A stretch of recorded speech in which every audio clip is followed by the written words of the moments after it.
Welcome to our class on Chassidus.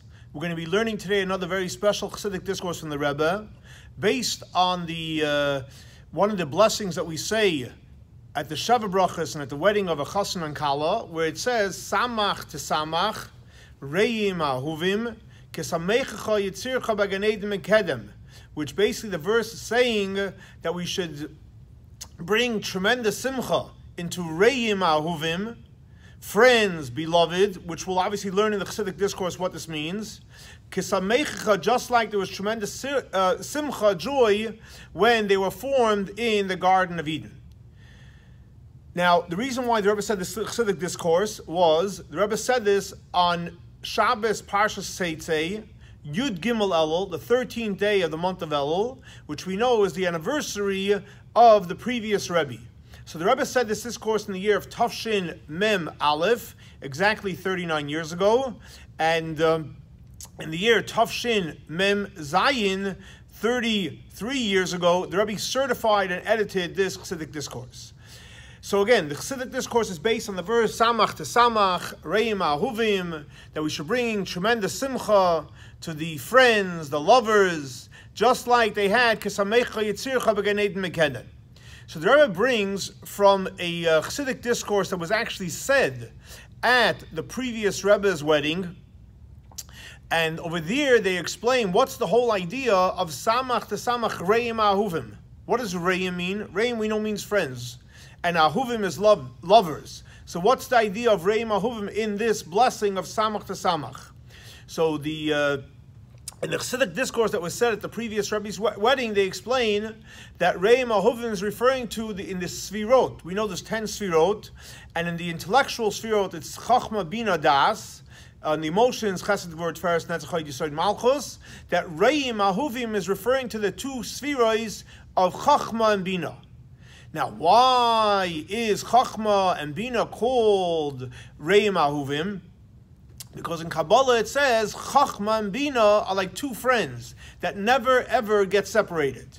So just like Chachma and Bina are two friends that never get separated, the same thing also reiim ha-ahuvim, these friends, these lovers that are getting married, also will have, God willing, that same bond of reiim ha-ahuvim of Chachma and Bina. Now, okay, so we know again, reiim ha-ahuvim is referring to the lovers, the friends. Kabbalistically, it's Chachma and Bina. But then if we're saying Samach tesamach, which means you should bring simcha, joy, into reiim ha-ahuvim, and now we're saying that reiim ha-ahuvim is referring to what? Chachma and Bina.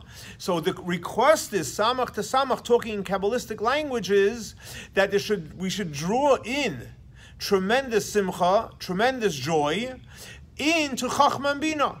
And again, the literal verse says we should draw down simcha to reiim ha-ahuvim. But we're saying reiim ha-ahuvim is Chachma and Bina, so that means that we should draw down simcha where? Into the idea of Chachma and Bina. So based on this, the Rebbe asked the question we have to understand. Why? Because we know in the world of the Sfirot, simcha comes from which Sfira? It comes from Bina. Why? Because we know the famous verse that says, Eim ha-bonim Sameiach, that the mother of the children are happy. So we see clearly in the verse that Bina is a place of simcha. And why? Because Bina is what gives birth to the midot. Not only that, if you think about the ideas of Bina, what's Bina? Bina is when you dissect and you take apart some intellectual deep ideas. So when you have an understanding, that brings about simcha. So again, so the first thing is Bina is simcha. So what does it mean you're bringing in simcha into Bina?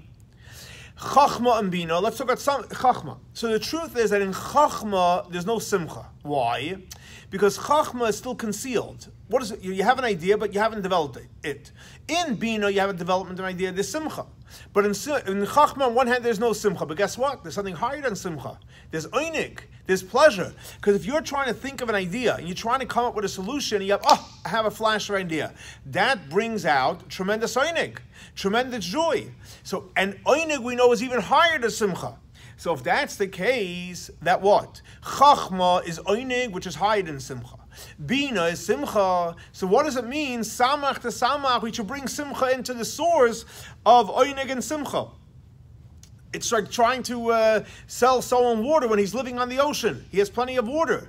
If chachma and bina is tainug, which is hiding in simcha, and bina is simcha, so what does it mean? Samach tesamach, reiim, ha-ahuvim, that we should bring in simcha to a place that's full of tainug and full of simcha. That's question number one. Question number two, the Rebbe asks, we all know that reiim and ahuvim, so friends, lovers. Intellect is intellect. So when you're referred to in the sefirot, usually of reiim ahuvim, it's generally referred to what? Chatan and kala, the bride and the groom. The bride and the groom, Kabbalistically, is referring to what? Zun, which stands for zer ampin v'nukva, which is the small face, which is the midot, the 6 midot, and malchus, so that's the union of chatan and kala, the 6 midot and malchus, zer ampin v'nukva. But here we're saying that what? That reiim ahuvim is chacham bina. But we know, generally speaking, reiim ahuvim is chasam and kala. Chasam and kala is zer ampin v'nukva, which is malchus and the 6 midot. So how do the two come together? Is it chacham bina, or is reiim ahuvim referring to zah and malchus? So Rebbe says we'll understand this based on what there's a book called Emes L'Yaakov, The Truth to Yaakov. It's the name of a book. And over there he explains, which actually brought down in this Chassidic discourse that was said at the previous Rebbe's wedding. And he says like this, very interesting idea. So ahuvim, the blessing is reiim ahuvim. Ahuvim, numerically, we go to a little Kabbalah numerology. Numerology, if you take the idea of ahuvim, aleph is 1, hey is 5, Vav is 6, Beis is 2, Yud is 10, and Mem is 40. So you have 63. 40, and 1 is 10, and 5 is 55, 61, 64. 64. So ahuvim is 64. There's another word that refers to lovers, besides ahuvim, which is lovers, doidim. What is doidim? So numerically, if you take doidim, it's spelled dalad vav, dalad yum mem, so you have 40, 50, 64. So ahuvim and doidim is the same numerical value. How much? 64. So based on this, he says that ahuvim is connected to doidim. So he says that when we say ahuvim, we're referring to doidim, which is not intellect. It's actually zah and nukva. It's the emotions, the 6 midot and the malchus. Like as he asked in the first part, we know that it's chatan and kala, which is zah and malchus. And so he explains over there that reiim, when it says reiim, it's actually referring to what? Chachma and bina, friends. Train reiim the loim isparsh from two friends that are inseparable. That's chachma and bina. However, when it refers to ahuvim is the same numerical value as doidim, 64, and that's zeir ampin v'nuk, for that zah and malchus. Now, but if that's the case, so it says reiim are ahuvim. So in other words, but nevertheless, even though reiim we're saying is chachma and bina, ahuvim is what? Is zah and malchus. But you see, they're connected. There's a connection between chachma and bina and zah and malchus, reiim ahuvim, both of them together. So the question is, what is the idea when they're both of them are connected? The chachma and bina and the zah and malchus are connected together. So the Rebbe explains as follows. He says two ideas. You can explain it in two ways. One idea is, because we all know that the way any emotion comes about, it comes about through intellect. When someone meditates, uses chachma and bina, maybe das as well. So from there you have the birth of the emotions, which is zah and malchus. So in other words, based on the Rebbe explains like this. Emotions is chesed, gevura, tiferet, netzach, choid, yesoid, and malchus. The birth of the midas come from where? From the intellect. So intellect is a different world. We know intellect is cold, and emotions is very full of passion and excitement. However, where do the midas come from? They come from the intellect. So because the midas come from the intellect, do they exist in the world of intellect or not? For sure they exist. They exist in a concealed way. So the intellect, within the intellect, you have emotions. The emotions are concealed. But when they come forth and they create their own entity, their own live wire, then they become independent emotions. Now, so what does that mean practically?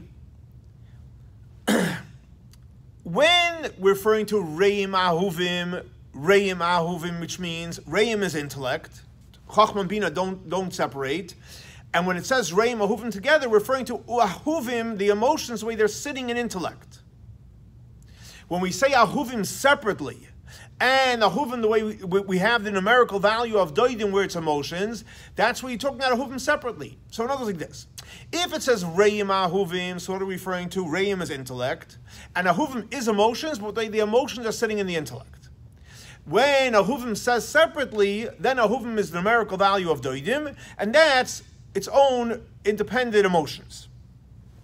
And based on this, Rabbi explains why we say ahuvim, we say the numerical value is doidim. Why? Because we all know that when Hashem created the world, the Alter Rebbe explains at length in Tanya, Shar Yichud Munah, and other places in Tanya, when Hashem created the world, so there's direct energies that create certain things, and then there's through gematriot, when there's a numerical value that creates something, so obviously the energy is much, much less. So because the way we got to the emotions, doidim, because it's the same numerical value as ahuvim, so therefore obviously it's a watered down emotion because the real power is reiim from the intellect, and the way the emotions are sitting in the intellect, ahuvim is separate and only exists only through the numerical energy that exists in there. Now, so that is one idea. So again, to recap before we go to the second one, reiim ahuvim is referring to intellect, and emotions sitting in the intellect. Only time the emotions are separate is you have its own numerical value, and again, even there it's watered down. Second idea, the Rabbi explains that since emotions, where do they come from? They come from the intellect. Why? Because intellect we know is chachma and bina, and emotions, what comes out from it, we call it in Kabbalah, it's called ben and ba, son and daughter, which is all the emotions. So after they come out, because they came from there, they have a comparison to it, because that's where it comes from. So in other words, so based on this, what we're saying is like this. Emotions are its own entity. It's emotions. Ahuvim, its own emotions. However, since their source is an intellect, so they have some kind of similarity to it. So that's based on the second understanding is, what does it mean, reiim ahuvim? That even though they're ahuvim, even though they're its own emotions, but nevertheless, since they come from reiim, they come from chachma and bina, therefore they have some kind of similarity. So just to clarify the difference between the two explanations is as follows. According to the first explanation, the main idea is what? Is intellect. And the emotions are sitting within the intellect. And even when they come out and they create their own independent entity, it's a weak entity. The second explanation is no, emotions are very, very strong. However, they have some kind of similarity to its source, which is intellect. Now, based on this, that the two insights in reiim ahuvim, where in the first understanding is the intellect is the more powerful one, the emotion is sitting in there in a concealed way, it comes out and revealed, but it's still watered down. And the second understanding is that the emotions are real. The only thing is they have some kind of resemblance to its source. So based on this, the Rabbi also explains an intro to what he's going to be explaining soon in a very, very powerful way. That's the idea of Sameiach tesamach. In other words, what are we saying? We want to draw into intellect this tremendous simcha, tremendous joy. So the idea is we want to draw in a higher and more powerful simcha into chachma and bina that chachma and bina has on its own. So in other words, let's even say chachma has 1 to 10, 10. And bina has simcha 1 to 10, let's even say 10 all the way to the highest. But the goal is to draw into einik and into simcha even a greater, a higher simcha into there. Now, what's the reason? Why do you have to draw in a higher? What's wrong with the einik and the simcha that you have? Because you want to create ahuvim from the intellect. It should go down into the emotions. So you want that it should have so much power and energy that simcha should be felt into zer ampin and nukvim, into this physical world. That's a general idea which we'll be discussing now in depth, the whole idea of simcha. So again, so what do we see from here? You have chachma, which is einik. It's wonderful, pleasure. You have bina, which is simcha, which is amazing. But here we're saying samach tesamach. We want to bring in a whole new level of simcha into the yoinig and into the simcha so that it should go down.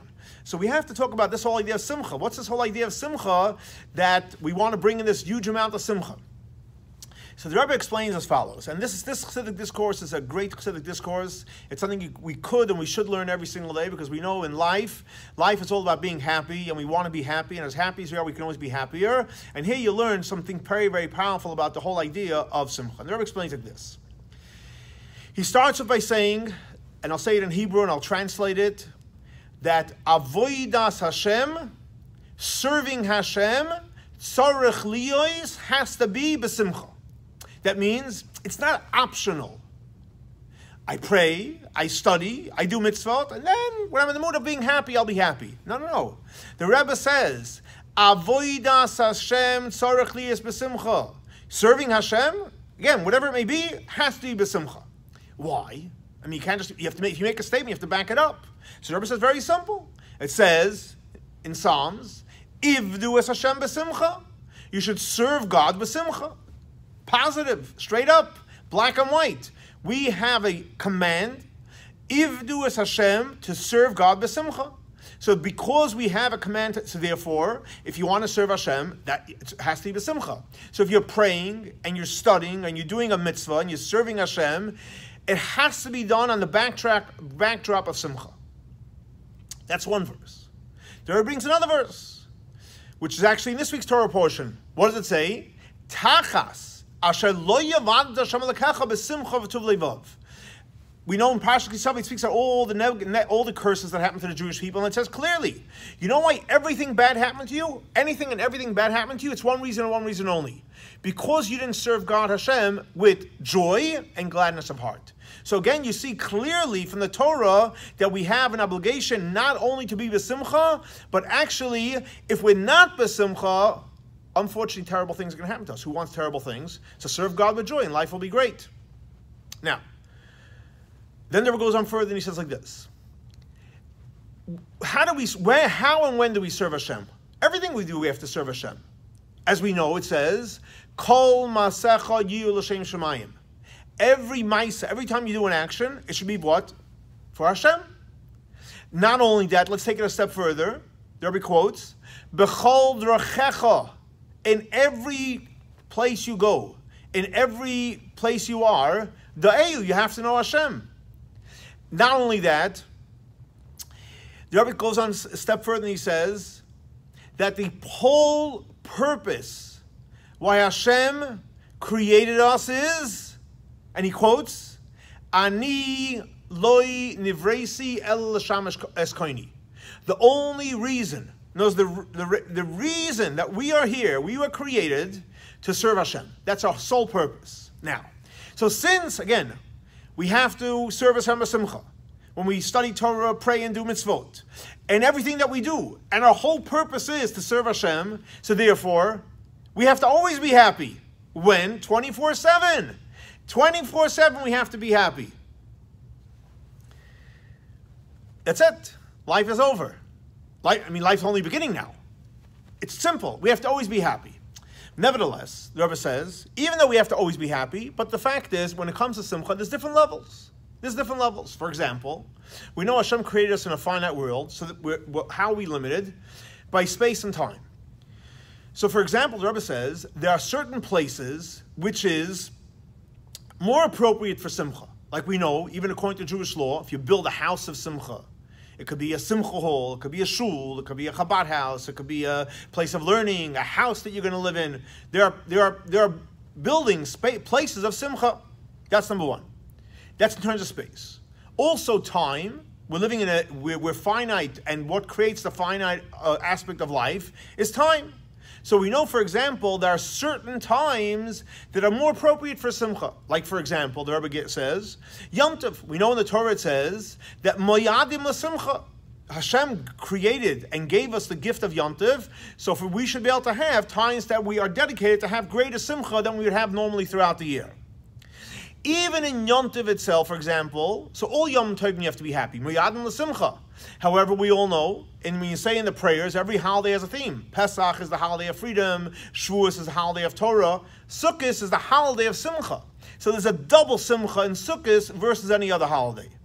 And for example, on Sukkot we all know, you have the famous Simchas Beis Yeshiva. Some people stay up a whole night and they dance a whole night. Why? Because it says in the temple, the joy that was felt on Sukkot was unreal. And it wasn't coming from anything external. It was coming just from pouring water on the altar. So you see there's an extra level of simcha when it comes to holiday Sukkot, and specifically on Simchas Beis Sheva. As we know, the Talmud said, whoever didn't see the joy of Sukkot didn't see the joy in his life. Didn't see that level of joy. And for example, the Rebbe explains that they used to light torches of fire. So the question is, why do you light torches of fire? There's plenty of things you can do to create the scene, to create excitement. So the Rebbe explains Kabbalistically, because a torch of fire is chachma. In the world of Sfirot, a torch of fire is chachma. They lit the fire, which means they lit chachma, and we know chachma we said is tainug. And they would dance with the torches, which means they were dancing with chachma because they wanted to draw down chachma into bina. That bina should be filled with a higher level of simcha.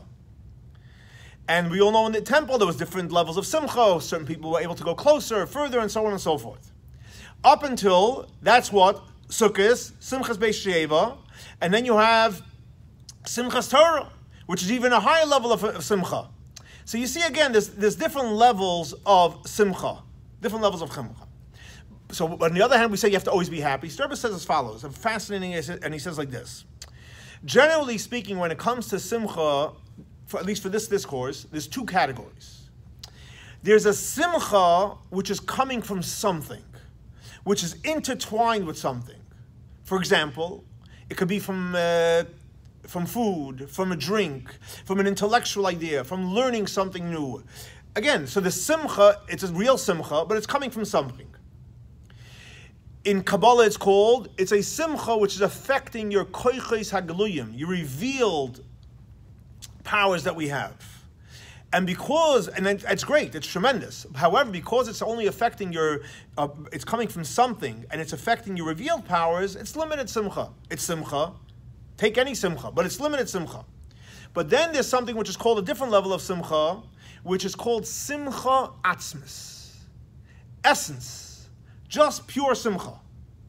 In other words, and the Rebbe gives certain language to explain it, which is basically simcha in your etzem hanefesh. We all know we have a neshama, and the neshama that's our spark plug. But when you have simcha that's coming from your essence of your soul, not because of something, not because of a place, not because of a time, not because of a thing, not because of an experience, not because of an understanding, but literally coming from your etzem hanefesh, which basically is above any limitations. Any limitations. So again, the Rebbe explains there's two types of simcha. There's a simcha that comes from something, which is a finite simcha. And then there's a simcha which comes from your etzem hanefesh, no limits. No limits. It's just like, whoa. It's even hard to explain it because it's not simcha we're necessarily used to. Pure simcha, for no reason. A simcha coming from your essence of your soul. So what does that mean practically? So Rebbe explains this whole idea of this simcha, which, again, do we want to have low-level simcha, we want high level? Low level, we know how to get, or at least some of us know how to get. High level is a whole different level. So how do we obtain the high level of simcha? The Rebbe explains like this. The Rebbe quotes when he says, we all know, when it comes to simcha, there's an expression that says that the nature of simcha, someone is happy.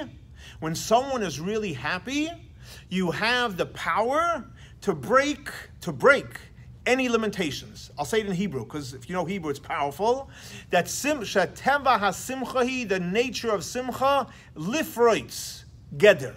That means anything that's in your way, any obstacle, it could be physical, it could be spiritual, it could be emotional, any limitation, any challenge you're going through, when you are in a state of simcha, you can blow it all out. And there's nothing stopping you from living a phenomenal life. That means any limitation, even a soul limitation, when you go into a state of real simcha, it blows it all out. And you really start living. So the Rebbe explains two levels, because this is important stuff. Don't we want to free ourselves from anything that's holding us back, anything that's limiting us from living a real great happy life? So Rebbe explains this. What's holding us back? What creates limits in our life? That simcha needs to blow it out. And the Rebbe explains like this. There are certain limitations we have. So the first limitation Rebbe talks about is there are certain limitations that we accustomed ourselves to. We created a certain false, true habit. It's irrelevant. We accustomed ourselves to certain limitations. I can only do this. I can't do that. You convinced yourself in your mind, in your heart, in your actions, you created limits to your life. Who created them? You created the limits to yourself. Now, we all know there's something which is called nature, and there's something which is called a second nature. That means we're not talking now about first nature. We're talking about second nature. You train yourself in a way that you can only go so far. Comes along simcha, and simcha has the power to blow that away. We'll soon see how. Then the Rebbe says there's a second type of limitations that we have. Every single person, you're born with certain natures. So that's already not it's first nature. And the Rebbe says that through simcha, if somebody was born with a certain nature, extreme to the right, to the left, up, down, middle, all over whatever it may be, whatever your nature is, and that's the way you were born, through simcha, you can blow out even first nature. Not only that, the Rebbe clarifies and says, you can literally transform yourself upside down, inside out, backwards or forwards, and to have a shinui, and I'll say it in Hebrew because it's a powerful word, min hakotze el hakotze, from one extreme to the next. Simcha has the power to transform yourself. In other words, and there he explains, not only could you blow away nature that you created on yourself, which seemingly would look like it's easier, but the Rebbe says, no, you can actually change a midah, which is natural to you, literally from one extreme to the other. And the Rebbe gives a simple example. Let's say, for example, somebody is very frugal, very calculated. So normally, he only does certain things, says certain things, behaves in a certain way. But what happens when he's experiencing simcha? We're talking about a huge simcha. What happens then, his total nature will change. Up to the point, if somebody was frugal and very calculated, he will not make one calculation. He's totally giving, totally available, totally ready to do anything. And he's even willing to and ready to be nice and kind to an enemy. And the Rebbe says even someone that, according to Jewish law, should be your enemy for whatever reason. We're not going to go into the Jewish law about that right now. But even in that case, he has the power to overcome any boundary. So now, the Rebbe laid down a very, very powerful statement. Again, the statement is very, very strong, that through simcha, we have the power to overcome any nature that we put upon ourselves, teva sheni, but even first nature. Wow. So the Rebbe asks, 1 second. We need to understand how this works. Because, why? What's the issue? Since a person accustomed himself to doing something, and this became his nature, and even though, again, it's only a second nature, it takes a lot of time and a lot of work. Certain people say 40 days, 40 months, 40 years to transform a second nature. And here, boom, you're throwing out the whole therapy that people would go spend hundreds of thousands of dollars to try to transform themselves. The Rebbe says, magic button. Get the simcha, boom, and you're a changed person. So the Rebbe asks a very simple question. How is it possible that through simcha, you can transform yourself in 1 second? Not only that, so even on the second level, which you can say, okay, fine, he trained himself, it's maybe easier.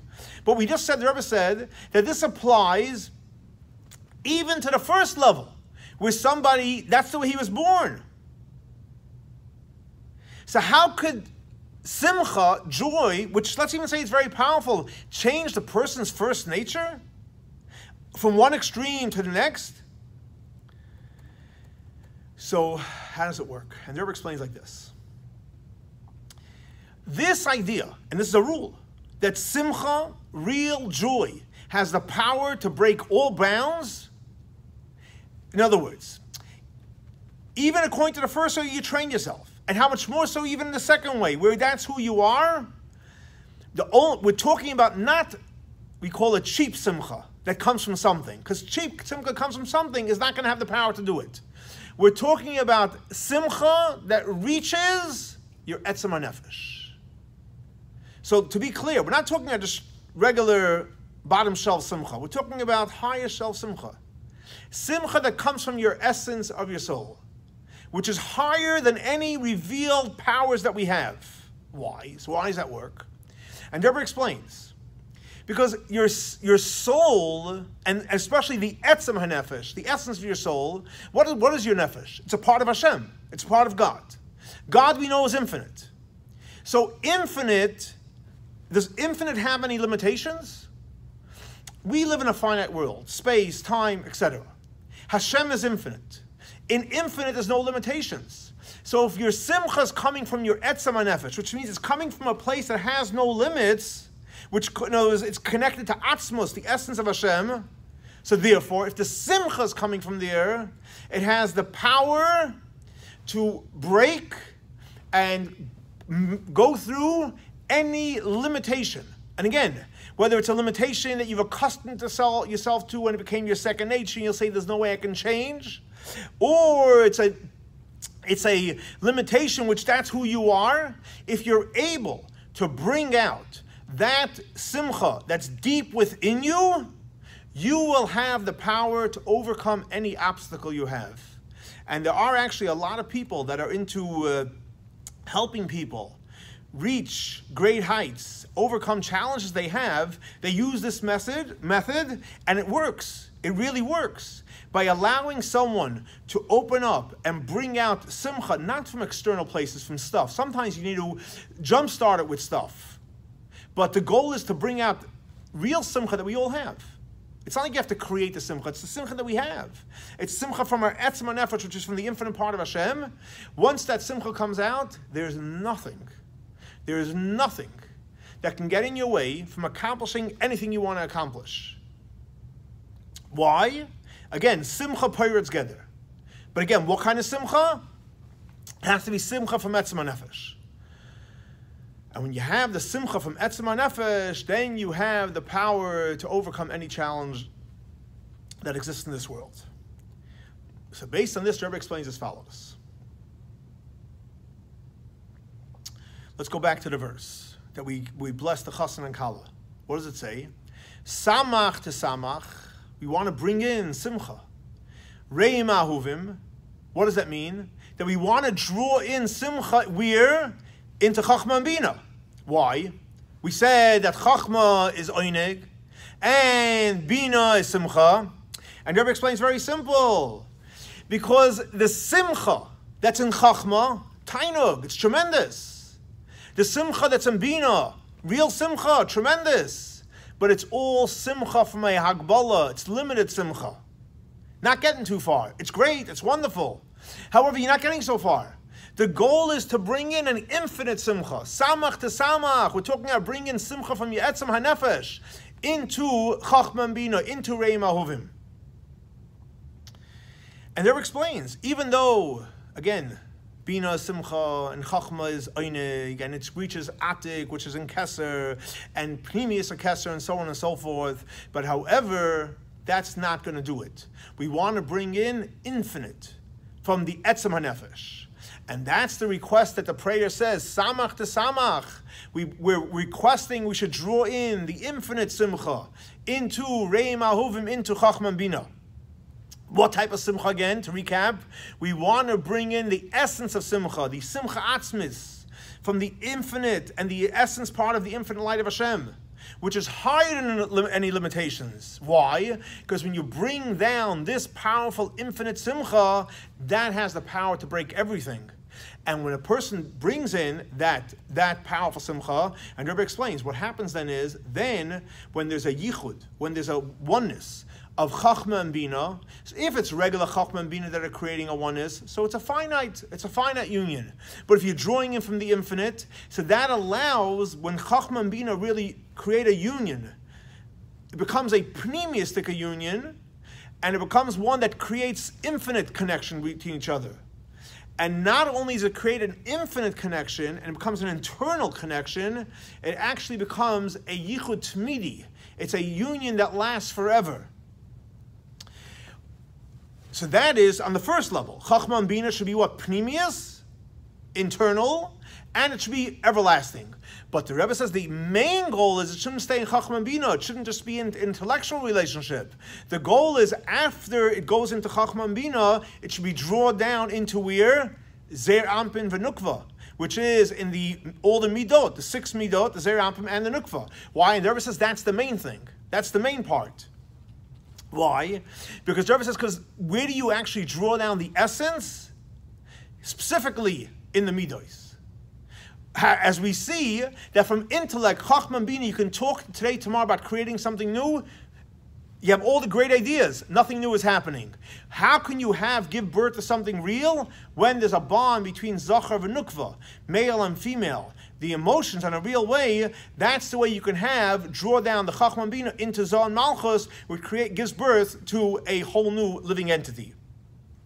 So based on this, Rebbe explains, this is what we say, Samach tesamach, again, to bring down the infinite, Etzem HaNefesh, the infinite light. Reiim ha-ahuvim, which again, reiim is Chachma and Bina, but it should go down to ha-ahuvim to Zoh and Malchus. And ha-ahuvim, we said, is Zoh and Malchus based on the numerical value of doidim. So the goal is that it should be drawn down to Chachma and Bina, and through that there will be a yichud pnimi of Chachma and Bina first, and the goal is that through that, it should come down into the idea of Zun, Zer Ampin Nukva, which brings down to have a child. Based on this, Rebbe explains, this is the connection why we say this verse, Samach tesamach reiim ha-ahuvim, and specifically in connection to what? To every single chatan and kala. Why is that? Rebbe explains like this. Because we know that when it comes to creation, so generally speaking, there's two types of creation. Someone says, I made something. Someone said, I made a chair. The person really made the chair? No, they took wood and other components and they put it together. They didn't make the chair. The only one that really makes something, which we call in the words of Kabbalah, yesh me'ayin, something for nothing, the only one that creates something from nothing is a koyach ha'atzmus. The infinite Hashem is the only one who creates something for nothing. The only one that we can put things together. We call it making it. It's not true. We put it together. We didn't make it. Hashem is the only one. Only atzmus. Why? And the reason is and the Ur explains why is that so. Because any time there's light, there's revelation, so it comes from somewhere. And in the world of Kabbalah, it's called Ilav Olol. Everything in this world comes from somewhere. The chair, take it apart, this wood comes from a tree, and the metal comes from the ground, and so on and so forth. So everything really comes from somewhere. Because it comes from somewhere, it cannot create an independent entity that should think that it has its own life force. The only one that has the power, or the only one that has the power to create something from nothing, and that person should think that he has its own existence, the only one that can do that is Hashem. Now, so the Rebbe explains very powerful. When Hashem originally created the world, nothing existed. Nothing existed. Hashem decided to create a world, and everything that exists in the world, trees, water, fish, animals, humans, Hashem created everything. How did Hashem create it all? Hashem created yesh me'ayin. That means nothing existed, nothing. It's hard for us to comprehend. Nothing existed. Bingo, Hashem created something from nothing. Now, why did Hashem do that? Why? Why did he do it? And the answer is, one reason only. Ki chafetz chesedhu. Hashem wanted to do chesed. Hashem wanted to be nice. He wanted to be kind. Because Hashem is infinite, and he wanted to be kind, he wanted someone else to also exist. He wanted the world to have its own existence. Trees, plants, vegetation, humans, animals. So Hashem decided to create that. But what happened after Hashem created the world, we cannot create something from nothing. Comes along Matan Torah, after Hashem took the Jewish people out of Egypt, and he took us to Mount Sinai. And Hashem said, guess what? You know, I had this gift that I created something from nothing. I am going to give you the power to create something from nothing. How are we going to do it? How do we have the power to create something from nothing? And Hashem said, when you do the avodah, the spiritual work of learning Torah and doing mitzvahs, you will have the power to create something from nothing. Specifically, when it comes to the mitzvah, which is connected to infinite. Take, for example, a mitzvah to have children. How do we have the power to create a child? It's like almost impossible. How do you create a child? And the answer is, because Hashem gave us the power through that we're doing a mitzvah of the Torah, which is pru ervu, to be fruitful and multiply. Hashem allowed us to produce another child. Obviously, Hashem is a partner in it. Hashem gave us the ability, but he allowed us to partner with him by doing that mitzvah to reveal the infinite power of Hashem in this world. So giving birth to the child is comparable to creating something from nothing, and the only one that can do that is who? Is Hashem. And he gave us the power by doing the mitzvah. So, and that's what we say, tesamach, reiim, ha-ahuvim. Why? Because the whole purpose of marriage is that we should be fruitful and multiply. And based on this, the Rebbe explains beautifully the second half of the verse. What does it say in the second half of the verse? It says, כשמחך, יצירך, בגן mikedem. Just like when Hashem formed originally in the Garden of Eden, there was the tremendous simcha. Notice he says like this: mikedem. When Hashem originally in the Garden of Eden brought simcha by creating everything in the world, what was the source of that? Mikedem, there was simcha. What was the source of that simcha? That was ki chafetz chesed. Hashem chose out of chesed, out of kindness, to create the world.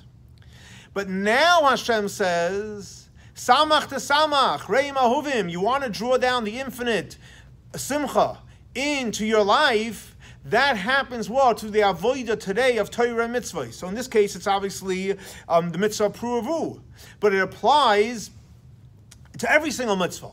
Obviously, and specifically when you have the mitzvah of nisuyim, of getting married, so we have the power to draw that down. So based on this, Rebbe explains it's very, very simple.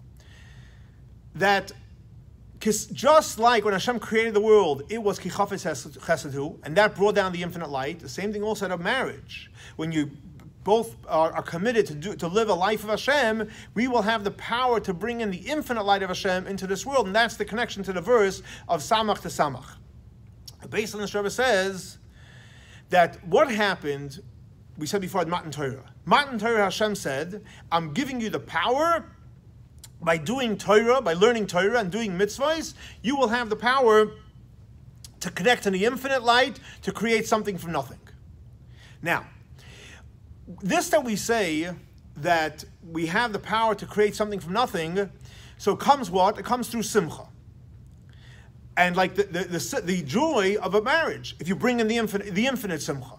Now, when we brought in this powerful light, it came through, again, the avodah of Torah mitzvahs, the work of Torah mitzvahs. I mean, we sit and we learn, and we do the mitzvah, and it's not necessarily so easy to do the mitzvah. When is it referring to? It was referring to when we received the second tablets, because we know the first one was broken, and the second one we had to actually do, we did avodah, we did tshuva, we prayed to Hashem, we worked hard to seek the second set of commandments. So the Rebbe said the same thing also applies for every single mitzvah that we do. And as we know, for example, some have a custom to say, before we do any mitzvah, l'shem yichud kutsha b'rucha v'shchintei. We say it once a day in the morning, and that covers us for the whole day. What's the idea of l'shem yichud kutsha b'rucha v'shchintei? The idea is to make a union between Kadosh Baruch Hu, the infinite part of Hashem, and shchintei, the way Hashem comes down into the world. And the Baal Shem Tov explains something very, very powerful. that every single Jew is not only the child of Hashem, but the only child. Every single Jew is the only child of Hashem. And it says, B'ni b'choyri Yisrael. Every single Jew is the oldest son of Hashem, the firstborn, Yachid, singular. And we know by Matan Torah, what did Hashem say? Hashem said, Anoichi Hashem Elokecha, singular. I am God, your God, in a singular way. Because the joy that Hashem gets when each individual learns Torah and does mitzvahs, brings Hashem such tremendous joy, just like his only son. And when a person goes ahead, learns Torah, does the mitzvahs, does your avodah, that causes tremendous simcha to come down to this world. What simcha? The infinite simcha. And when you have that infinite simcha, you're able to pirates kol hagdarim, you're able to break any and all boundaries. And Rebbe makes it personalized, and he said, especially now, for example, we know we're in the month of Elul, and as we already learned the last couple of weeks in the Chassidic discourse, it says in the month of Elul, the Melech Basada, Hashem is in the field, and Hashem is with each and every one of us. And as the mashal is, he accepts us. The parable is, he receives us with tremendous, beautiful smile face, and he loves us, and he wants us to have a great life. And as Rebbe says, that we know that the Chodesh Elul is the abbreviation Ani l'doidi v'doidi li. I am to my beloved, and my beloved is to me. In other words, even though we know doidi is referring to beloved, which is emotions, zeram from v'nukva, right? Now, with zeram from v'nukva, we know the emotions aren't constant. There's times when it's high, and times when it's low, times when it's working, times when it's not necessarily working. However, when it comes to the month of Elul, it says ani l'doidi v'doidi li in the same word. Let's say ani l'doidi. How do you know v'doidi li? Or doidi li, how do you know ani loi? Elul was saying is ani l'doidi v'doidi li. The whole month, it's ani l'doidi v'doidi li. The loving relationship, Zeirampim v'nukveh, the emotions between us and Hashem in the month of Elul, that is Elul. Every single day of the month of Elul is called Elul, which means every single moment in the month of Elul, it's Ani l'doidi v'doidi li. So the Rebbe says, besides the marriage of Hashem and the Jewish people, which we say every single day, Yichud Kutsha Bricha V'Shchintei, which happens the whole year, but in the month of Elul, because it's Ani l'doidi v'doidi li, it's much more powerful. And the Rebbe says, not only in the month of Elul, but what happens is, we know we have during the week in the month of Elul, then we also have Shabbos. So Shabbos, obviously, it's even much more powerful. Why? Because during the week in the month of Elul, for example, every single day we do blow the shofar. What's the purpose of blowing the shofar? To wake us up, to be in awe of Hashem, to tremble a little bit. But when do we blow the shofar in the month of Elul? Only during the week. However, what happens on Shabbos? Shabbos, you don't blow the shofar. Shabbos is not about awe. Shabbos, we know you're not allowed to be sad or nervous or have any awe or fear or trepidation. In other words, the real avodah of ani l'doidi v'doidi li, that we love Hashem and Hashem loves us full of love without any yira whatsoever, is specifically where does it get expressed? It gets expressed in Shabbos. And that's the real marriage of Hashem and the Jewish people. Obviously, we know that, again, as I already mentioned before, what brings the tremendous power? It comes through Torah and mitzvahs. So we have to obviously add in learning Torah and in doing mitzvahs, obviously, especially in the month of Elul, because it's all about the month of love. And through that in the month of Elul, we will learn, pray, do more mitzvot.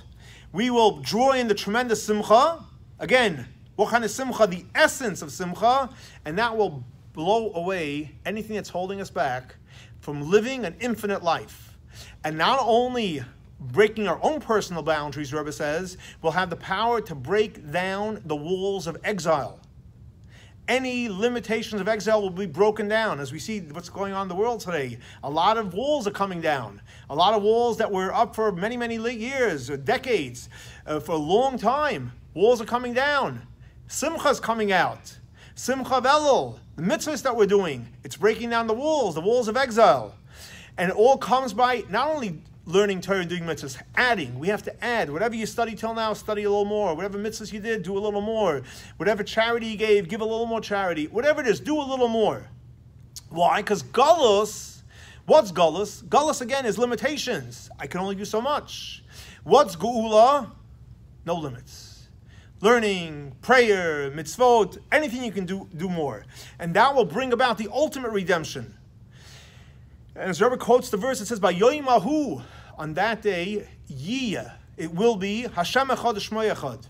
So we know Yud Kei Vav Kei is Hashem's name. Yud Hey is Chachma and Bina, and Vav Hey is the Midos. But it says by Yom Hu Mashiach comes Yiyah. It's going to be twice Yud Hey. Why twice Yud Hey? Because Yud Hey is a more of a stable connection, intellect. Obviously, we want it to go down into the emotions. So by Yom Hu Mashiach comes Yud Kei, even the Vav Kei, even the emotions is going to have the stability of Yud Kei. And not, the goal is that Yud Kei is stability, Vav Kei is the excitement. So normally it's Yud Kei, Vav Kei. But here we're saying, and when Mashiach comes, the Yud Kei will have the stability, the intellect will have the stability, and also the Vav Kei, the emotions will have this stability. When Mashiach comes, well, that will be the ultimate marriage, as the Rebbe says. Like it brings down the Medrash. The Medrash says that right now, for example, in Galus, we're engaged to HaKadosh Baruch Hu. But when Mashiach comes, we're going to have the real marriage with Mashiach coming very speedily in our days. I think this is a tremendous Chassidic discourse. We have to study it and restudy it because there's no greater freedom by breaking all our boundaries and living a life of Simcha. And Simcha comes, as it says very, very clearly, by getting in touch with your etzem hanefesh. And when you're able to get in touch with your etzem hanefesh, you're able to live real Simcha. And when you're able to live real Simcha, then you can just live on a whole different level. Learn, pray, do mitzvahs, or as you said in the beginning of the discourse, whatever we do in our life should be infused with Simcha. And if you're living with Simcha from etzem hanefesh, life has no boundaries and no limits. So let's hope and pray we all connect to the infinite light. And as Rebbe says, when we connect to the infinite light, we'll break down not only our personal boundaries, we'll break down the boundaries of Galus.